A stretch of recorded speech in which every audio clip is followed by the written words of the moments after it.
오늘도 주님 안에서 승리하는 복된 하루가 되시기를 간절히 축원을 드립니다. 미국의 어느 TV에서 나온 영상 광고인데요, 어느 한 회사의 어떤 사무실에서 한 직원이 좀 빈둥빈둥대며 사실 게으름을 피우고 있습니다. 그래서 그걸 지나가다가 그 회사 사장님이 본 거예요. 사장님은 화가 났지만 꾹 참으면서 직원에게 물었습니다. 자네 지금 뭐 하고 있나?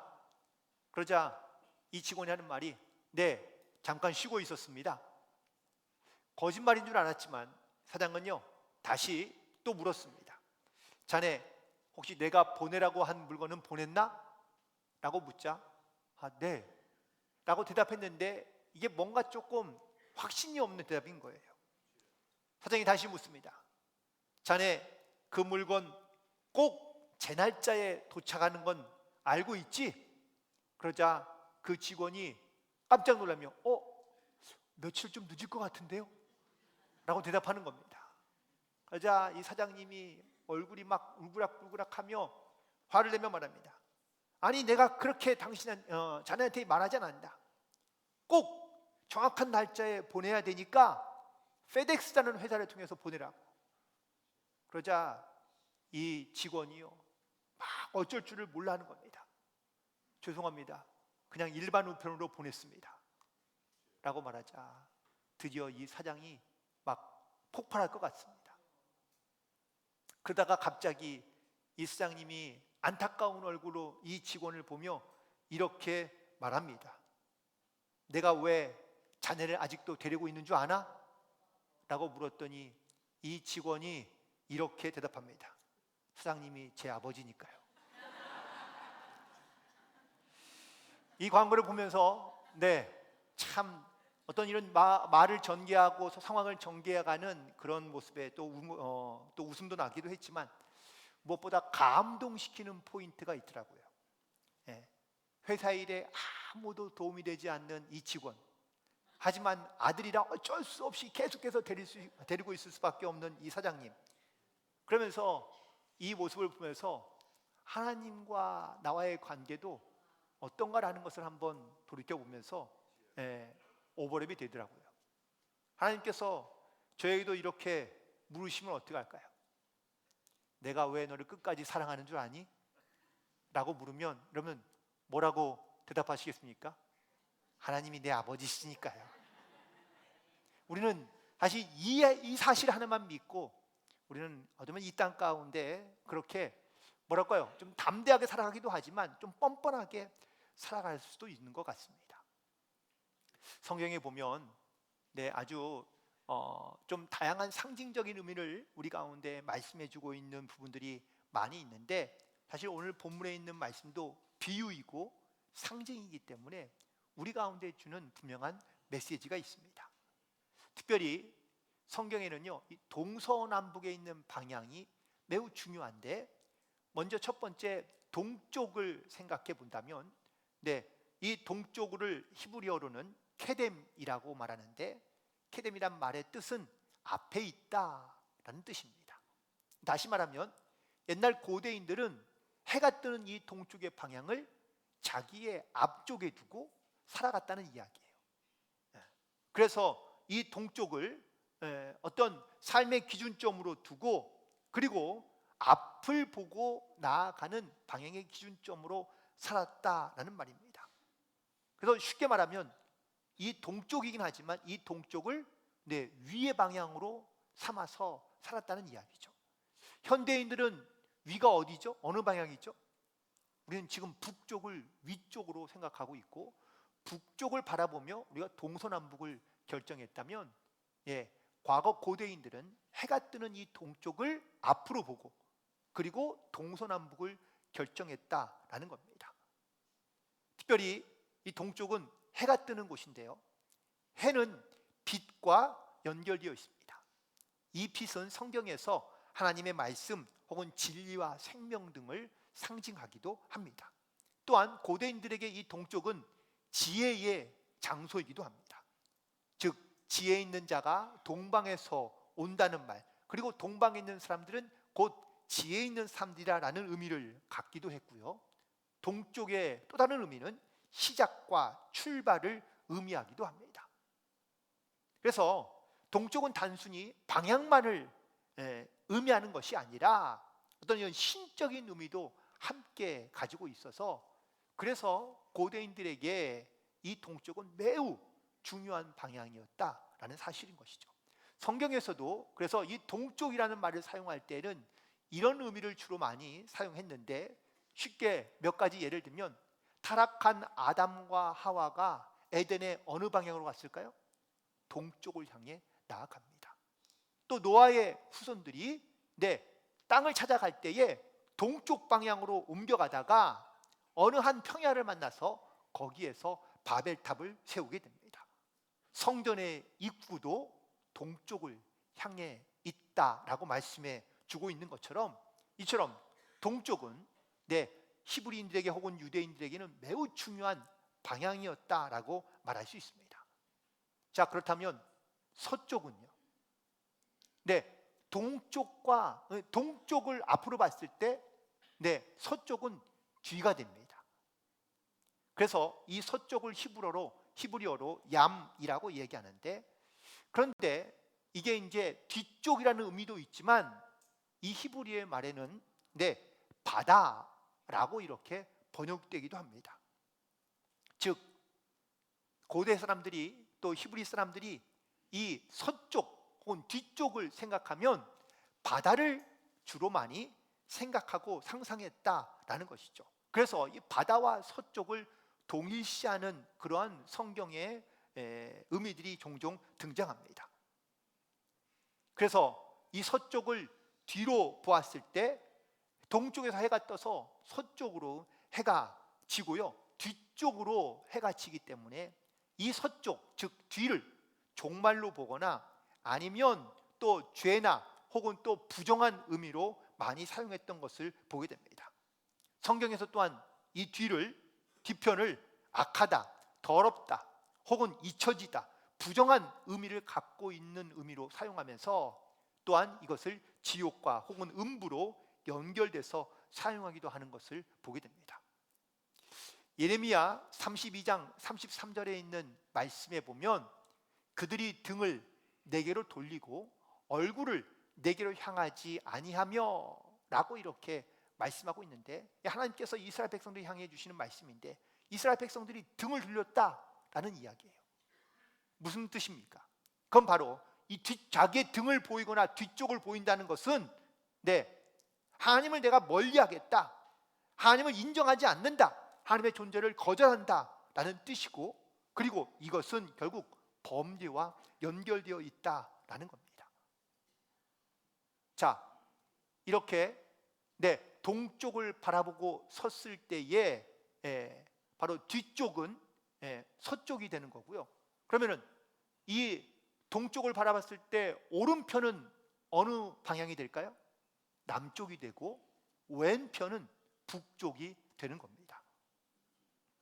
자, 이러한 여러분들 상징적인 의미를 가지고 있으면서 오늘의 말씀을 한번 보시기 바랍니다.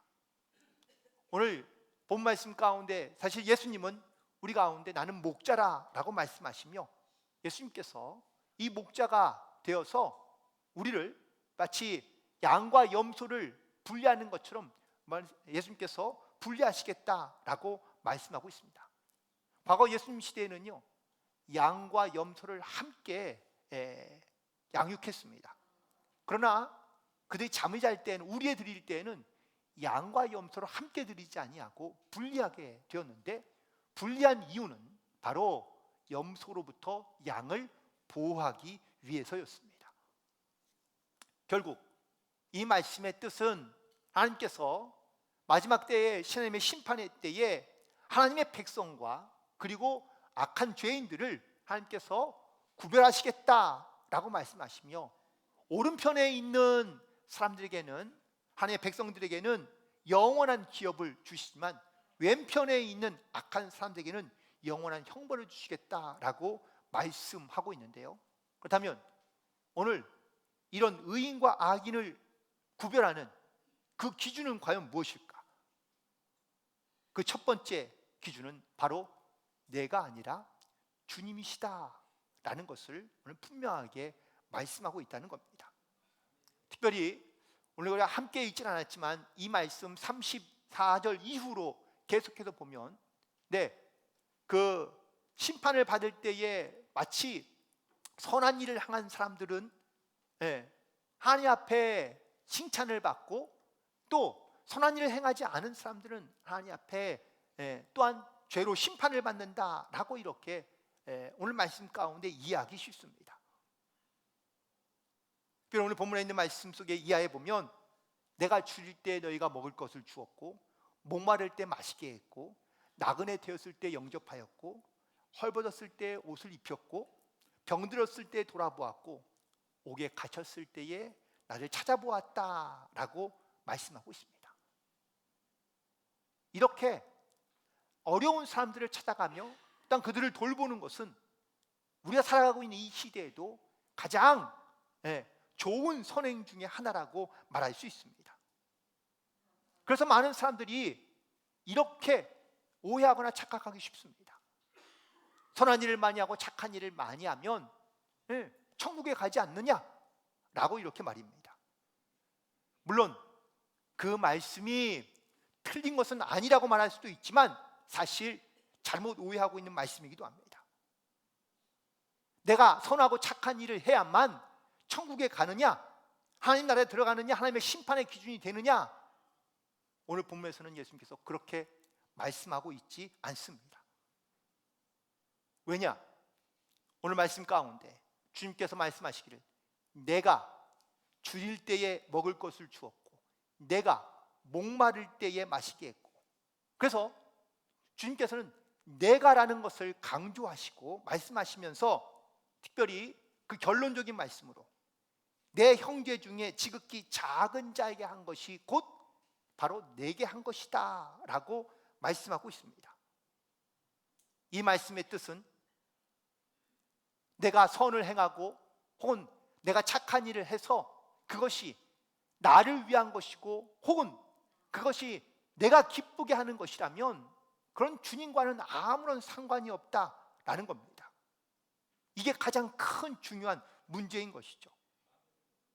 우리가 그리스도 중심적으로 혹은 또 예수님 중심으로 선한 일을 행하며 혹은 또 우리가 선을 행해야 하는데 인간 중심의 나 중심의 선행을 하고, 그리고 또한 그 선행이 나를 위대하게 만들고 나를 기쁘게 만들고 내 이름을 높이게 만드는 것이라면 주님과는 아무런 상관이 없기 때문입니다. 그래서 오늘 말씀 가운데 우리가 정말 이 생 가운데 선한 일을 행하되 그 기준이 어디에 있느냐라는 것이 매우 중요합니다.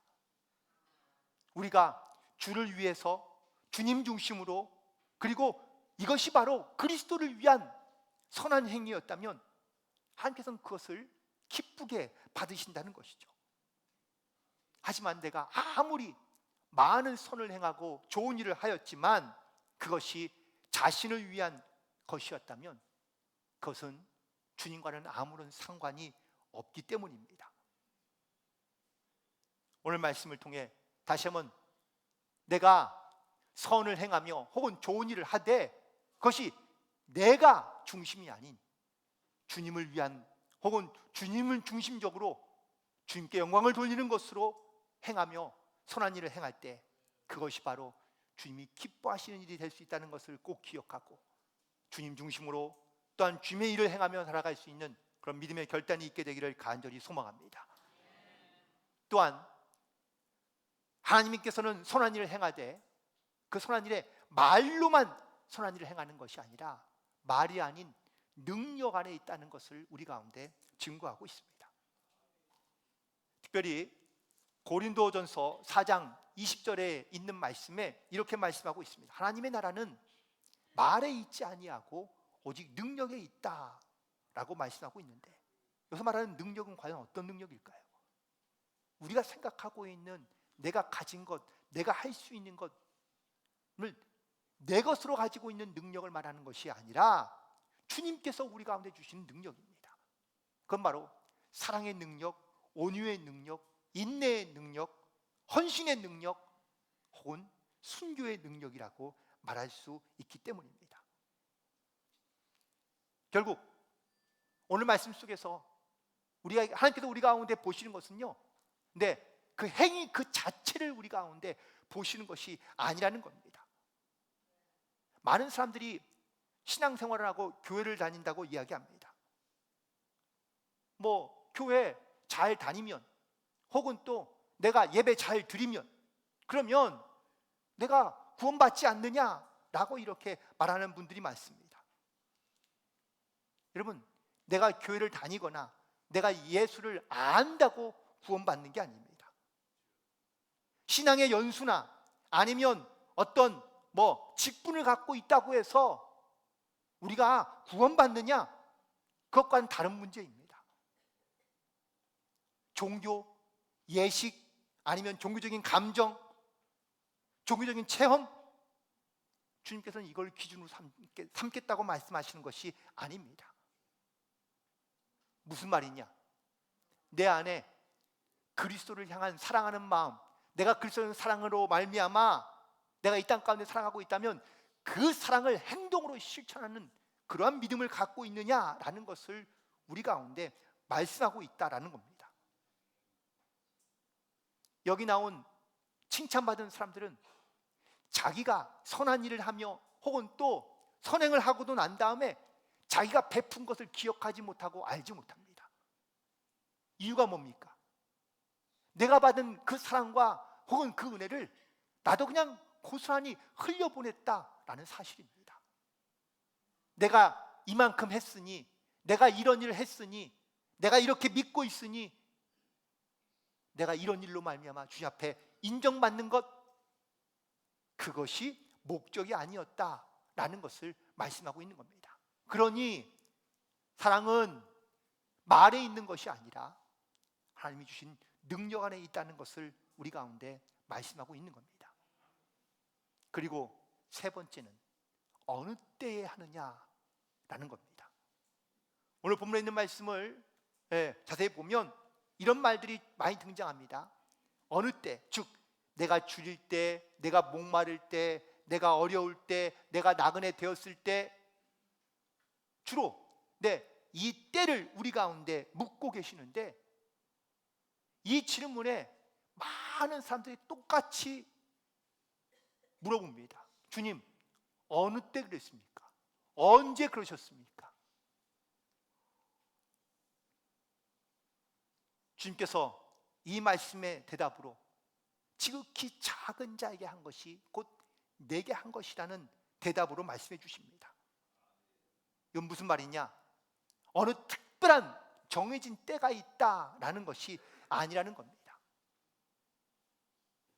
교회에서 많은 어떤 이런 그 사역자들을 좀 세우다 보면 권면해 봅니다.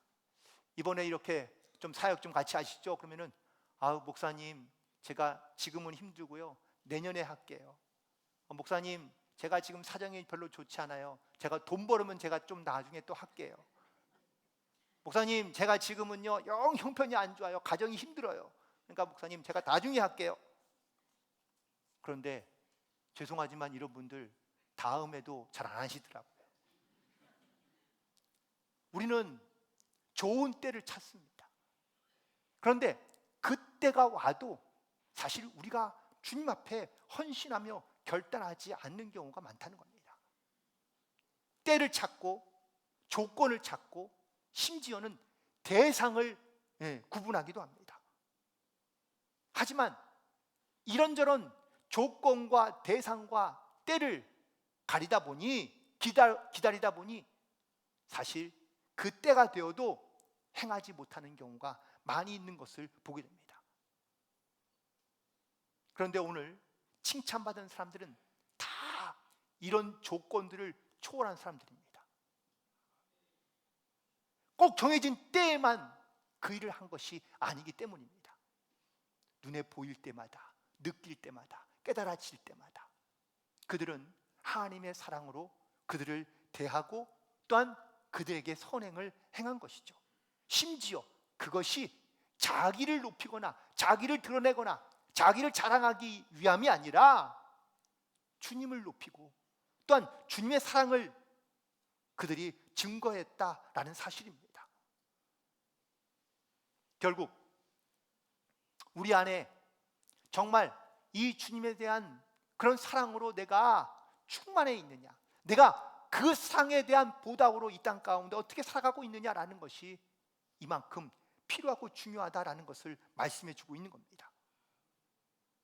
그러면 주님께서는 우리가 어떠한 마음, 어떠한 행동 혹은 어떻게 살아가고 있는지를 주님께서는 보시고 아시고 기억하신다라는 말씀인 겁니다. 마태복음 25장에는 세 가지의 비유가 등장합니다. 우리가 다 함께 보았지만 첫 번째는 열 처녀의 비유였고, 두 번째는 달란트의 비유였고, 오늘 세 번째는 바로 이 양과 염소의 비유입니다. 그런데 이 세 가지의 공통점이 있습니다. 그 공통점이 뭔지 기억하십니까? 먼저 등불을 준비하지 못한 다섯 처녀는 한 달란트를 받았지만 아무것도 하지 않은 종이라 왼편에서 책망을 받은 사람들은 무슨 흉악한 범죄를 저지른 사람들이 아닙니다. 악을 행한 것도 아닙니다. 그런데 그들이 책망받고 있는 이유는 뭐죠? 마땅히 해야 할 일을 하지 않았기 때문입니다. 이에 대해 왼편에 있는 사람들이 이 일을 제기합니다. 아니, 우리도 선한 일도 하고 옳은 일도 하고 주님을 섬기는 일도 다 했는데 왜 우리는 책망하십니까?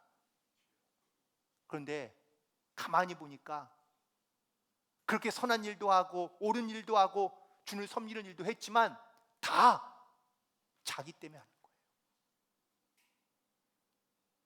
주님의 영광이 아닌, 주님의 이름이 아닌, 주님의 사랑이 아닌 자기의 이름으로 혹은 자기의 능력으로 자기의 머리로 행하려 했다라는 겁니다.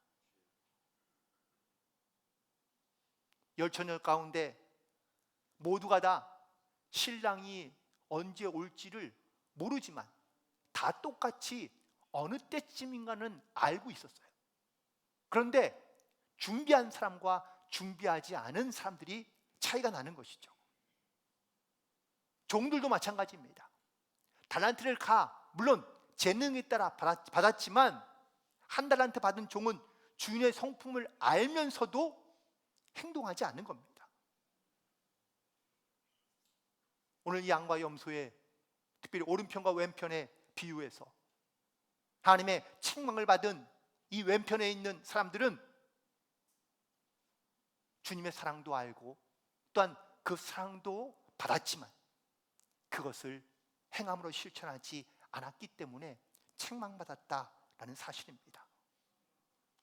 우리가 단지 약한 사람들이나 약자들에게 온정을 베풀고 사랑을 베풀고 그들 가운데 선한 일을 행하는 것으로 우리가 구원받는 것이라고 생각한다면 이건 큰 착각입니다.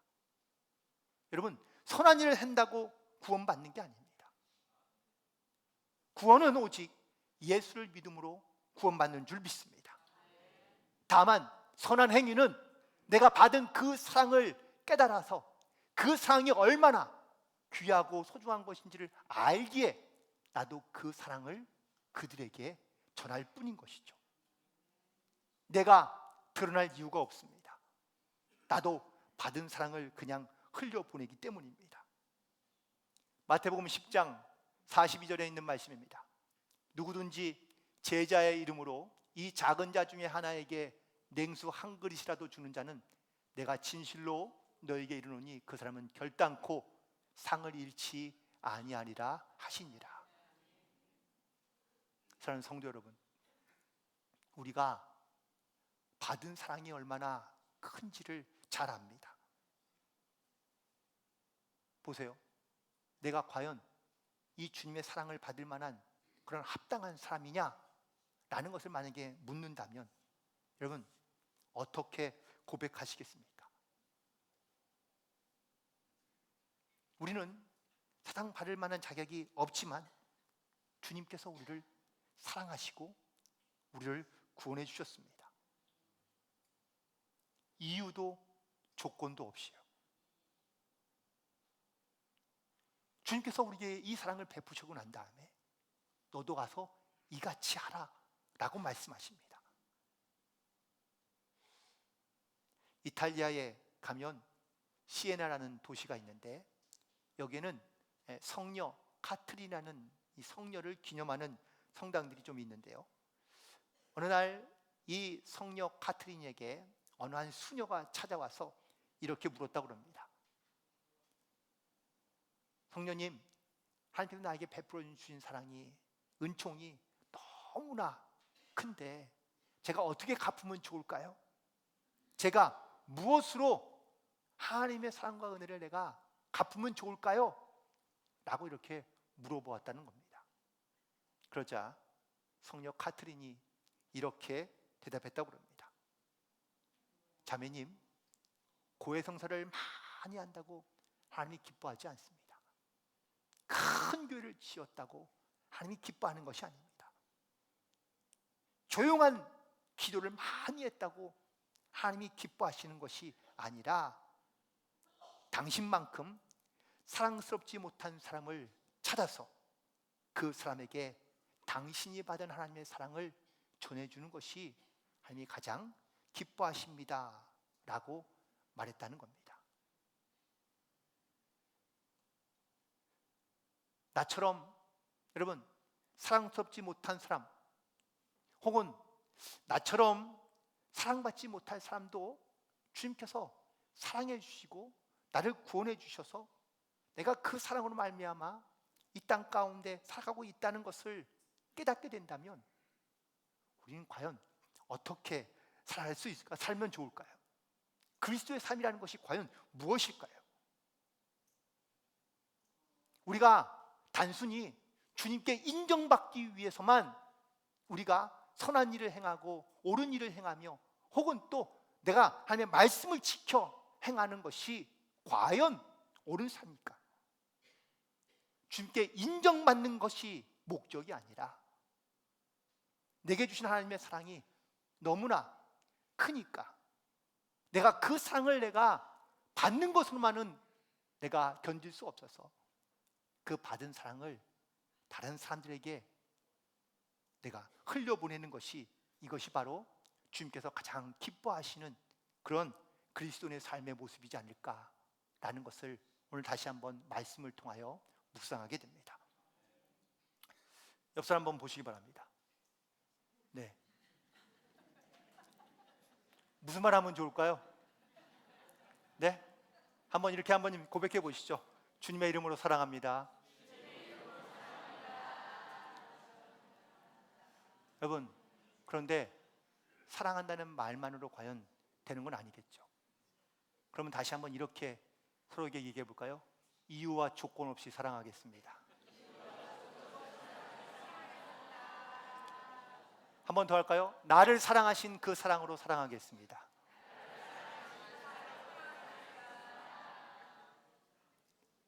교회와 성도들이 이렇듯 주님이 주시는 그 사랑을 우리가 함께 나눌 때, 또한 그 사랑을 우리가 많은 사람들에게 흘려보낼 때 여러분의 삶에 그런 하나님의 사랑이 풍성하고 또한 아름다운 사랑을 또한 많은 사람들에게 증거할 수 있는 그 증인의 삶을 담대하게 살아낼 줄 믿습니다.